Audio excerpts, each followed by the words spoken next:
오늘 본문에 말씀하시는 베드로 선생은 본문 베드로전서 1장 13절부터 23절 2장 3절까지를 통해서 하나님의 모든 자녀들에게 그리스도 안에서 영적 그리고 믿음으로 성숙을 위하여 앞으로 전진하라고 두 가지를 권면하고 있는 말씀을 볼 수가 있습니다.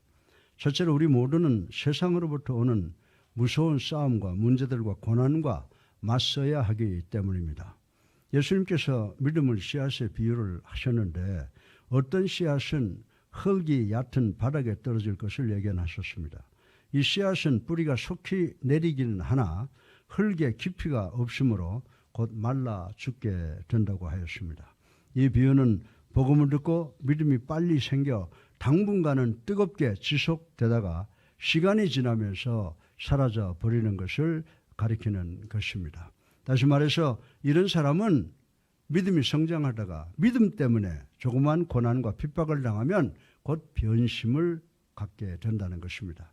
그리고 두 번째로 우리가 믿음으로 영성이 깊어져야 되는 이유는 하나님께서 우리에게 제공하신 축복을 깨닫고 감사하기 위해서라고 바울은 이야기를 하고 있습니다. 예수님께서 요한복음 10장 10절 하반절에 말씀하시기를 내가 온 것은 양으로 생명을 얻게 하고 더 풍성히 얻게 하려는 것이니라고 말씀을 하셨습니다.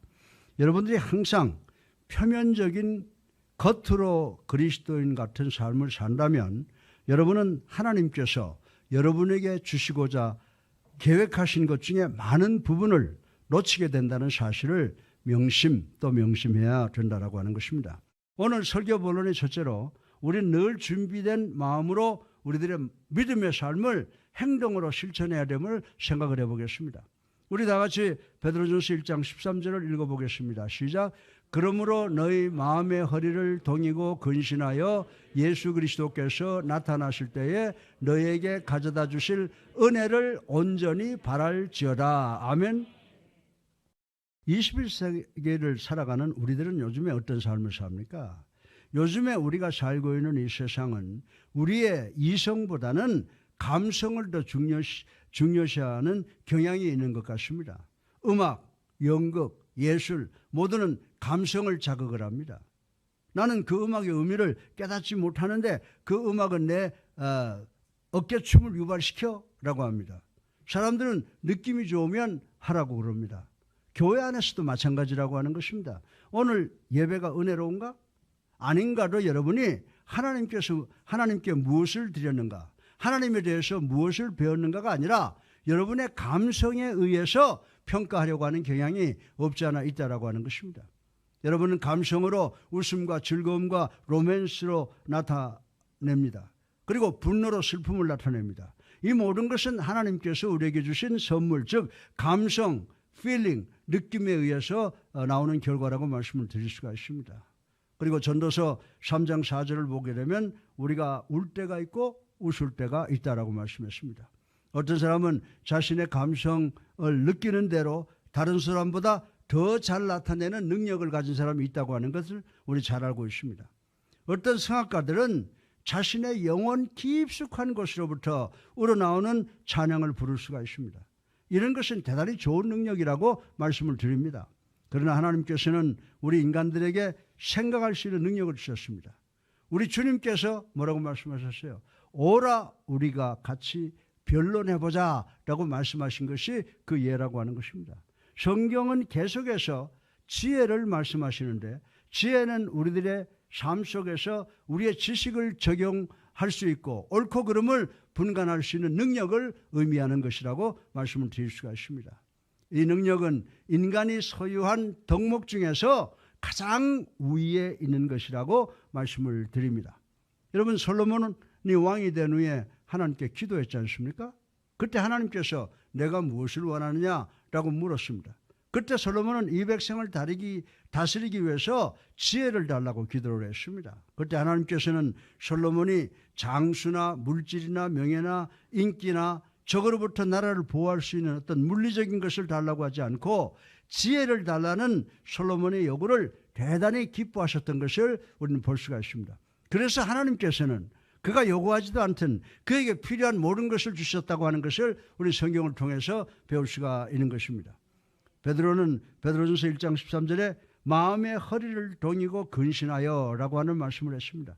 이 말씀의 원문의 의미는 달리기 위해서 바지자락을 걸어 올려라 라고 하는 의미로 해석이 되어 있는 것입니다. 열왕기상 18장 46절에 보면요, 여호와의 능력이 엘리야에게 임함에 그가 허리를 동이고 이스라엘로 들어가는 곳까지 아합 앞에서 달려갔더라 라고 하는 말씀이 기록되어 있습니다. 이 말씀을 현대말로 번역을 해본다고 하면 너는 마음을 단단히 하고 정신을 차리라. 그래서 너에게 기회가 올 때 준비하고 있다가 올바르게 대처해라 라고 하는 말씀으로 번역을 할 수가 있는 것입니다. 저는 대부분의 그리스도인이 유혹에 빠지는 이유는 모든 것을 자신들의 감성에 의해서 결정하는 것이기 때문이라고 말씀을 드릴 수가 있습니다. 우리가 그리스도인으로 성숙하려면 우리는 감정적인 데서 성경적으로 변화가 되어야 된다고 성경은 우리들에게 이야기를 해주고 있습니다. 그러나 여러분 중에 이성적 그리고 합리적인 사람이 되어야 하는 거 아닙니까? 라고 반론을 제기하고 싶은 분이 없지 않아 계실 줄로 저는 압니다. 합리적 이성으로 변하는 것을 가지고 진정으로 우리가 행복한 삶을 살기에는 충분하지 않다는 사실을 깨달아야 된다라고 하는 것입니다. 왜 그런지 아십니까? 인간의 합리적 이성도 주관적이기 때문에 완벽하지 못하고 실수할 때가 많이 있다는 사실을 우리는 인식을 해야 된다라고 하는 것입니다. 성경이 뭐라고 말씀하고 있습니까? 성경에는 우리 눈에는 바른 것 같지만은 심판 때 보면 잘못된 것이 있느니라 라고 하신 말씀을 우리는 반드시 기억을 해야 되는 줄로 믿으시기 바랍니다. 따라서 여러분은 성경적 삶의 동기를 가져야 된다라고 하는 것입니다. 여러분이 명예와 권력과 물질을 많이 가지고 그것이 내 삶에 있어서 가장 중요한 것인 줄로 모르지만은 절대로 권력이나 명예나 물질이 우리에게 중요한 것이 아니라는 사실을 우리는 분명히 깨달아야 되는 줄로 믿으시기 바랍니다. 그래서 사도 베드로 선생은 14절에 뭐라고 말씀했습니까? 같이 한번 읽어보십시다. 너희가 순종하는 자식처럼 전에 알지 못할 때 따르던 너희 사욕을 본받지 말고.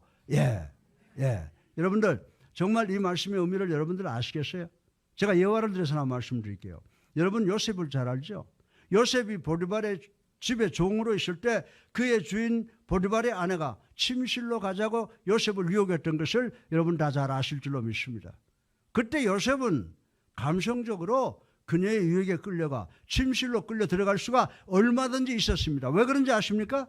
요셉은 20세에 피 끓는 고독한 청년이었기 때문이다 라고 말씀을 드릴 수가 있는 것입니다. 그리고 요셉은 아니야, 이성적으로 생각해야지.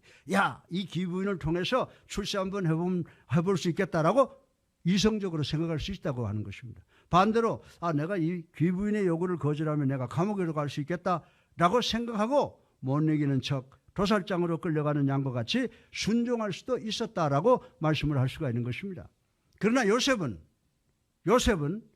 감성적도 이성적도 아닌 성경적 반응을 했다는 사실을 우리는 깨달아야 되는 줄로 믿으시기 바랍니다. 여기에서 중요한 것을 우리가 발견해야 돼요. 요셉이 뭐라고 말했습니까? 내가 어찌 하나님 앞에서 득죄하겠는가라고 하고 도망갔다고 하는 것입니다. 더 나아가서 성경적으로 해석을 했잖아요. 그럼에도 불구하고 의롭게 행하고도 오히려 감옥에 끌려간 것을 우리는 볼 수가 있습니다. 그래서 현대인의 생각으로는 저런 바보가 있나? 그 여자 유혹에 못 이기는 척하고 빠져 들어가면 권세자의 정부가 돼서 호화호식할 텐데 라고 생각하는 사람들이 없지 않아 있을 것이라고 생각되어집니다. 그러나 요셉은 사랑하는 성도 여러분, 감옥에는 갔지만은 결국 1인지하 만인지상의 총리 대신이 되고 이스라엘 백성을 구하는 하나님의 도구가 되었다는 사실을 우리는 분명히 깨달아야 된다라고 하는 것입니다. 왜 그렇습니까? 요셉은 옳은 행동을 하기 위해서 정신을 바짝 차리고 성경적으로 결단했기 때문에 하나님께서 요셉을 위하여 직접 역사하셨기 때문이라는 사실을 우리는 마음으로 신앙으로 깨달아야 된다라고 하는 것입니다. 그래서 우리의 신앙이 성장해야 되겠다라고 저는 여러분들에게 말씀을 드리는 것입니다. 따라서 오늘 베드로 선생은 뭐라고 말합니까? 너의 마음의 허리를 동이고 근신하여라고 하는 말씀의 의미는 여러분 주변의 일들이 여러분의 감성과 이성에 반한다고 해도 그것이 만약 하나님의 뜻이라면 절대 순종하라고 베드로 선생은 우리에게 권면을 하고 있다고 하는 것입니다. 사랑하는 성도 여러분, 그러면 우리가 어떻게 해야 합니까? 본문에서 근신하라는 말씀은 마음의 준비, 즉 계속되는 행위를 의미하고 있다고 하는 것입니다. 우리 모두 뭡니까? 중직자들입니다. 다시 말해서 집사, 권사, 장로가 되었음에도 불구하고 성경 공부 한 번을 제대로 하지 못했으면 정말 문제라고 하는 것입니다. 그러므로 지금이라도 늦지 않았으니 하나님의 말씀을 배우는데 노력하시는 우리 예수랑교회 성도님들 되시기를 주님의 이름으로 축원합니다. 그래서 우리가 성경 공부가 약하기 때문에 저는 주일마다 설교를, 성경 공부를 겸해서 여러분들에게 약간 길지 모르지만 제가 인도를 하고 있는 것입니다. 여러분의 생각과 마음이 하나님의 말씀에 완전히 적셔지시기를 주님의 이름으로 축원합니다. 그래서 평온할 때뿐만이 아니라 내 감정과 상황이 풍파가 불어 불안할 때도 모든 것을 주님께 맡기며 광야와 같은 인생길을 주님과 함께 동행하면서 시온의 대로를 살아가심으로 승리하시는 우리 모두가 되시기를 주님의 이름으로 축원합니다. 자, 그러면 베드로전서 1장 15절로 16절 우리 다 같이 한번 읽어보겠습니다. 시작. 오직 너희를 부르신 거룩한 이처럼 너희도 모든 행실을 거룩한 자가 되라 기록하였으되 내가 거룩하니 너희도 거룩할지어다 하셨느니라. 아멘. 이 holiness, 이 거룩이란 단어의 의미는 단순하게 구별된다라고 하는 의미를 가지고 있습니다. 그리고 좀 더 깊이 들어가면 순결하다라고 하는 의미입니다. 그리고 또 깊이 들어가 보면 하나님께 속해 있다라고 하는 말씀입니다. 우리는 저 사람은 거룩한 사람이야 라고 하면 저 사람은 죽은 사람이야 라고 볼 때가 없지 않아 있지 않습니까? 그러나 성경에서 지적하는 거룩이라고 하는 단어는 비윤리도덕적인 습관으로부터 멀리할 것을 지적하고 있다라고 하는 것입니다. 에베소 5장 3절 보게 되면요, 음행과 온갖 더러운 것과 탐욕은 너희 중에서 그 이름조차도 부르지 말라. 이는 성도에게 마땅한 바니라고 하셨습니다. 그러나 거룩이란 단어의 의미는 하나님의 모습을 나타내는 것입니다. 왜냐하면 우리는 하나님의 자녀들이기 때문인 줄로 믿으시기 바랍니다. 거룩이라는 것은 우리가 죄를 얼마나 잘 피하느냐에 달려있는 것이 아닙니다. 거룩은 전적으로 우리들이 이 세상에서 하나님의 성품과 특성을 닮으려는 노력이라고 하는 것입니다. 거룩함이란 간단하게 말해서 하나님같이 되기를 원하는 자세라고 말씀을 드릴 수가 있는 것입니다. 그러면 하나님의 성품은 무엇입니까? 자비, 사랑, 성실, 인자, 겸손, 공의, 정직이라고 하는 것을 우리는 잘 알고 있는 것입니다. 진정한 거룩함은 엄청난 매력을, 큰 용기를, 희생적 사랑으로 그리고 큰 기쁨으로 나타나게 된다고 하는 것입니다. 저는 조그만 그 상점에 들어갔다가 이런 경우를 한번 경험을 했습니다. 어느 엄마가 3살 정도 먹은 아이가 돈을 내지 않았는데 한 손에 껌을 든 것을 보고 놀라서 얼른 들어가서 돈을 내고 나오는 것을 보았습니다. 그런데 나와서 보니까 또 다른 손에 또 다른 껌을 들고 있는 것을 보고 놀라는 모습을 보았습니다. 이 중에 우는 분들이 계시는데 여러분들 왜 웃습니까? 그 대상이 3살 먹은 애니까 우는 겁니다. 제가 만약에 12살 먹은 애라고 그러면 그 소년원에 보내야 되겠구만 이렇게 생각하는 분들이 없지 않아 계실 줄로 압니다. 마찬가지로 우리 가운데 2년밖에 안 되는 그리스도인이 있다면 우리들은 우리의 습관과 주변에 의해 걸려서 넘어질 수 있다는 것을 예상을 해야 되는 줄로 믿으시기 바랍니다. 그러나 여러분이 예수님을 믿은 지가 10여 년이 넘는다면 여러분은 내가 거룩한 것처럼 너희도 거룩해야 된다는 하나님의 말씀을 듣고 거룩해지기 위해서 최선을 다하는 우리 예수랑교회 성도님들 되시기를 주님의 이름으로 축원합니다. 설교 본론의 둘째로 사도 베드로는 베드로전서 1장 16절로 18절을 통해서 우리에게 믿음이 영적으로 거룩하게 되기 위해서 4가지로 권면하고 있음을 생각해 보겠습니다. 첫째로 우리가 하나님을 닮기를 원해야 되는 이유는 본문 16절에 뭐라고 말씀하십니까? 내가 거룩하니 너희도 거룩할지어다 라고 하셨기 때문입니다. 여러분들 어린아이들이 아버지를 닮기를 원합니다. 그래서 말하는 것도 걷는 것도 옷 입는 것도 모든 것을 아버지가 하는 것 같이 하려고 하는 경우를 많이 보게 됩니다. 성경은 너희들이 하나님을 사랑하면 어린아이가 아버지를 기쁘게 하라는 것처럼 하나님을 기쁘게 하라라고 말씀을 하셨습니다. 두 번째로 보면 17절을 보면요, 하나님께서 외모를 보시지 아니하시고 각 사람의 행위대로 거룩한 판단하는 거룩한 심판을 두려워하라라고 말씀을 했습니다. 여러분, 몰카 있죠? 몰래 카메라가 여러분을 늘 따라다닌다면 여러분 올바른 행위를 하게 됩니다. 성경에는 우리 모두는 심판대 앞에 서게 될 것이고 우리가 한 행위대로 보응을 받게 될 것이다 라고 말씀을 했습니다. 그러나 우리는 어떤 때는 하나님을 진정으로 사랑하기 때문에 좋은 일을 할 때가 있으나 어떤 때는 우리는 하나님에 대한 두려움 때문에 좋은 일을 하는 경우도 없지 않아 있다라고 하는 것입니다. 셋째로 거룩하려고 노력하는 우리의 동기는 우리는 불순종의 운명적 결과를 인식하기 때문이라고 말씀을 드릴 수가 있습니다. 본문 18절에 보면요, 너희가 알거니와 너희 조상이 물려준 헛된 행실에서 대속함을 받은 것은 은이나 금같이 없어질 것으로 한 것이 아니요. 아멘이죠. 예. 베드로는 경건치 못한 삶을 허무한 삶이라고 규정하고 있습니다. 여러분이 만약에 부정행위를 해서 성적을 얻었다고 가정해 보십시다. 혹은 여러분이 여러분의 나쁜 습관을 계속해서 소유하고 있다고 가정을 해보십시다.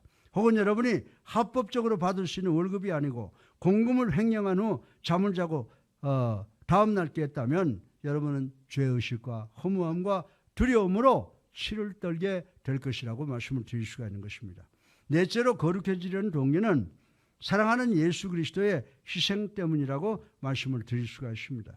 우리 다 같이 9절부터 21절을 읽어보겠습니다. 시작. 오직 흠없고 점없는 어린 양 같은 그리스도의 보배로운 피로 된 것이니라. 그는 창세전부터 미리 알린 바 되시니라.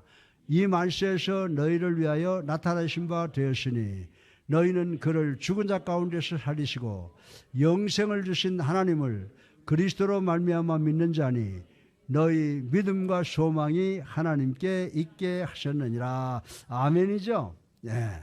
사랑하는 성도 여러분, 예수님의 십자가의 사건은 절대로 우연한 인간적 비극이 아닙니다.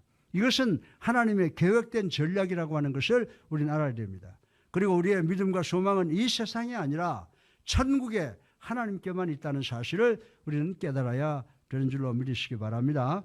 하나님께서 태초에 인간이 범죄하자 예수님께서 이 땅에 오셔서 십자가에서 제물이 되셔서 피 흘리심으로 여러분과 나를 포함한 이 세상의 모든 인간의 죄를 십자가에서 대속해 하시기를 계획하셨다라고 하는 것입니다. 셋째로 마지막으로 우리가 믿음으로 깊어져야 하는 이유는 서로 사랑이 깊어지게 되므로 우리가 교회 내에서나 사회적으로 성숙해질 수 있다고 하는 것을 생각을 해보겠습니다. 우리 다 같이 22절을 한번 읽어보겠습니다. 시작. 너희가 진리를 순종함으로 너희 영혼을 깨끗게 하여 거짓이 없이 형제를 사랑하기에 이르렀으니 마음으로 뜨겁게 서로 사랑하라. 아멘. 사랑하는 성도 여러분, 우리 어린 아이들에게 있어서 배우기 가장 어려운 덕목이 뭔지 아세요? 바로 희생적이 되는 것이라고 말씀을 드릴 수가 있습니다. 어린 아이들은 본능적으로 세상이 자기를 위해서 존재하는 것으로 착각하는 존재들이라고 하는 것 우리 잘 알고 있습니다. 따라서 아이들은 자기들의 본능적 욕구에 대항해서 서로 나누기를 훈련을 받아야 된다라고 하는 것입니다. 그런데 영적으로도 마찬가지라고 저는 말씀을 드리고 싶은 것입니다. 그리스도인으로 배우기 가장 어려운 것은 자기보다 남을 앞세우는 것입니다. 내 것이 이루어지기를 원합니다. 만약에 내 것이 성취되지 않으면 나는 내가 만들어내겠다라고 하는 경우가 많이 있다라고 하는 것입니다. 그러면 우리 그리스도인들이 왜 전혀 관계가 없고 잘 모르는 사람을 사랑해야 됩니까? 그것은 그리스도인들의 공통적 결단이 있기 때문이라고 말씀을 드릴 수가 있습니다. 여러분이 세계 어디 가든지요, 국적과 관계없이 그리스도인끼리 서로 깊이 사랑하는 네트워크가 있다는 것입니다. 그것이 바로 교회라고 하는 것입니다. 여러분은 예수 그리스도로부터 같은 피, 크라이스트, C형으로 수혈을 받으신 분이십니다. 여러분은 똑같은 중생을 체험하셨습니다. 여러분은 똑같은 아버지에게 속해 있습니다. 여러분은 똑같은 성경에 의해서 영의 양식을 공급받습니다. 여러분이 그리스도인으로서 믿음이 성숙되어진다면 예수님의 그 사랑이 여러분으로 하여금 모든 사람과의 관계를 깊게 한다는 것을 명심하시기를 주님의 이름으로 축원합니다. 그리고 여러분들은 사람들이 여러분처럼 불완전하다는 것을 알게 됩니다. 또한 여러분은 그리스도 안에서 형제 자매인 것을 깨닫게 됩니다. 우리 다 같이 베드로전서 1장 24절로 25절을 함께 읽어보겠습니다. 그러므로 모든 육체는 풀과 같고 모든 영광은 풀의 꽃과 같으니 풀은 마르고 꽃은 떨어지되 오직 주의 말씀은 세세토록 있도다 하였으니 너희에게 전한 복음이 곧 이 말씀이니라. 아멘. 여러분이 그리스도인으로서의 삶 속에서 믿음으로 영적으로 더 성숙하게 되면 여러분의 인생이 대단히 신속하게 지나간다는 것을 깨닫게 된다는 말씀인 것입니다. 어제까지 멀쩡했던 사람이 갑자기 세상을 떠납니다. 여러분이 주변에 영향을 미칠 수 있는 기회도 능력도 대단히 잠정적이라고 하는 것을 알게 됩니다. 따라서 여러분은 하루하루를 그 사랑을 실천하는 기회로 사용하게 성장할 수가 있다고 하는 것입니다. 저는 친한 친구 가운데 아내를 앞세운 사람이 있는데 이 사람은요 소천한 자기 아내를 대단히 그리워했습니다. 그래서인지 이분은 나를 만날 때마다 당신 분 귀한 분입니다. 당신 오늘도 당신 아내에게 사랑한다고 고백을 했습니까? 라고 묻습니다. 저는 이분이 왜 이런 질문을 하는가를 잘 압니다. 왜냐하면 그는 오늘이 지나면 인생은 풀같이 마르고 꽃같이 떨어질 것을 알기 때문입니다. 그러나 사랑하는 성도 여러분, 오직 하나님의 말씀은 영원한 줄로 믿으시기를 주님의 이름으로 축원합니다. 여러분이 그리스도인의 믿음이 깊어지면 여러분은 인생이 짧아진다는 것을 알고 예수 그리스도의 사랑을 실천하게 된다라고 하는 것입니다. 그리고 여러분의 사랑이 깊어지면 여러분은 이웃 사람들을 왕따 놓기를, 그러니까 잘못된 태도라고 하는 것을 알고 불식하게 됩니다. 따라서 우리 모두는 베드로전서 2장 1절의 말씀 우리 한번 같이 읽어보십시오. 시작. 그러므로 모든 악독과 모든 기만과 외식과 시기와 모분 비방하는 말을 버리고 이 말씀을 실천하셔서 영적으로 깊어지는 신앙적으로 깊어지는 예수사랑교회 성도들 되시기를 주님의 이름으로 축원합니다. 결론입니다. 여러분이 10여 년이 넘은 그리스도인임에도 불구하고 아직도 불평과 불만을 여러분의 마음속에 키우고 있다면 여러분은 스스로 사람과 자신을 격리시키고 있다는 사실을 분명히 깨달아야 될 줄로 믿습니다. 그리고 여러분의 행위는 잘못된 부분이 많이 있습니다. 지금은 여러분은 성도로서 성숙해야 될 필요가 있는 줄로 믿으시기 바랍니다. 미워하는 마음을 떨쳐버리시길 바랍니다. 함부로 하는 말을 고치시기 바랍니다. 용서하시려는 뜻을 세우시기를 바랍니다. 우리가 주변을 정죄할 때는요, 저 사람 사람이야 라고 한다고 합니다. 그러나 우리가 용서할 때는 정말 우리가 사람들한테 하나님처럼 보인다고 하는 사실을 꼭 기억하시기를 바랍니다. 시몬 베드로가 예수님께 처음 올 때는 불황무식한 어부였습니다. 그의 인격은 조석변이었습니다. 예수님을 구주로 고백하고 금방 예수님을 부인했습니다. 그러나 그가 그리스도인으로서 오래되면 오래될수록 그의 행위는 일관적이 되었습니다. 그의 믿음이 십자가에 거꾸로 달려 순교할 정도로 강해졌습니다. 베드로가 예수님께 처음 왔을 때는 사람을 사랑하는 거룩한 사람이 아니었습니다. 그는 다른 민족을 멸시하고 천대했습니다. 제사장의 종 말고라고 하는 사람의 목을 치려다가 겨우 귀를 쳤습니다. 그러나 그가 그리스도 안에서 성숙해지자 그는 사람에 대해서 예수님이 사랑한 것처럼 사랑하는 사람으로 변하게 되었다고 하는 것입니다. 그가 성전 미문을 지나가다가 구걸하는 안진뱅이를 만났습니다. 베드로가 뭐라고 말했습니까? 그때 나사렛 예수 그리스도의 이름으로 명하노니 일어나 걸어라 라고 은혜를 베풀었습니다. 베드로는 고넬료라고 하는 로마 사람 이방인의 집에 가서 그들을 구원했습니다. 그래서 베드로는 21세기를 살아가는 우리 성도들에게 성숙이 무엇인가, 깊어져가는 것이 무엇인가를 행동으로 보여주는 모범적 선배가 되었다는 사실을 우리는 반드시 기억해야 되는 줄로 믿으시기를 주님의 이름으로 축원합니다. 우리 다 같이 베드로전서 2장 2절로 3절을 한번 읽어보겠습니다. 시작. 갓난아기를 같이 순전하고 신령한 젖을 사모하라. 이는 그로 말미암아 너희로 구원에 이르도록 자라게 하려 함이라. 너희가 주의 인자하심을 맛보았으면 그리하리라. 아멘. 사랑하는 성도 여러분, 우리도 하나님의 말씀으로 점점 깊게 들어가셔서 영적 성장을 이루시고 주님께 칭찬받고 사람들을 사랑하고 사람들로부터 사랑받는 우리가 되셔서 하나님께 큰 영광 돌리는 우리 예수님께 성도님들 되시기를 주님의 이름으로 축원합니다.